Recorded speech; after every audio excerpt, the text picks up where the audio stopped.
There's a moment in drifting that nobody warns you about.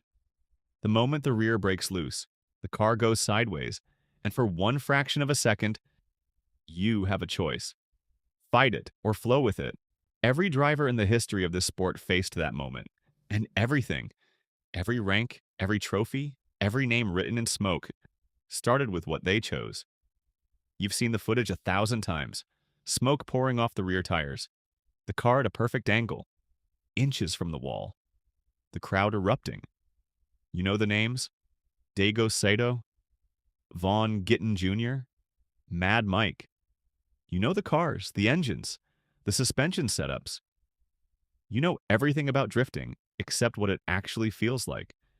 And that is the distance between where you are and where you want to be. Not knowledge, not passion, not even talent. Experience. This is rank 1 the watcher. Then one night, you do it. Empty car park, wet tarmac. Heart going at twice the speed limit. You build the speed, you cut the wheel, and the rear, steps, out. It is nothing like the videos. The car moves faster than your brain. You overcorrect. You spin. You stall. You sit in the silence afterwards and your hands are shaking. Not from fear, from something else entirely. Because for 1 second, just one, you felt it. The rear stepping out and coming back. Not because of skill, because you refuse to lift. You try again, and again, and again. This is rank 2. The first slide. Most people spin once and go home. You stayed. Now you're on a real circuit. Practice days, proper corners, real tarmac that punishes every mistake. And the gap between watching and doing becomes a wall.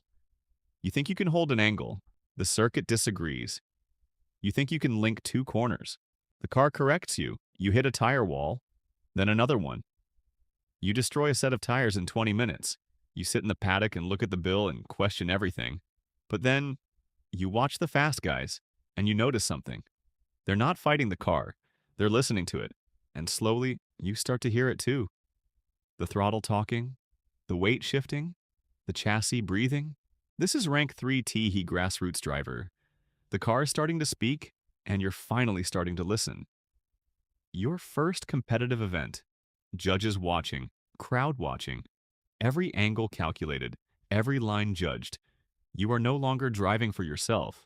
You are performing. And performance is a completely different animal.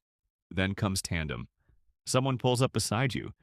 Inches apart, both cars sideways at speed. And you have to hold your line, while they do the same. Without touching, without lifting, without blinking. One mistake and the run is over. One mistake and the car is over.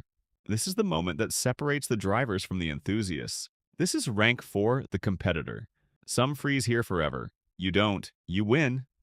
Not once. Consistently. Your name starts appearing on results boards. Sponsors reach out.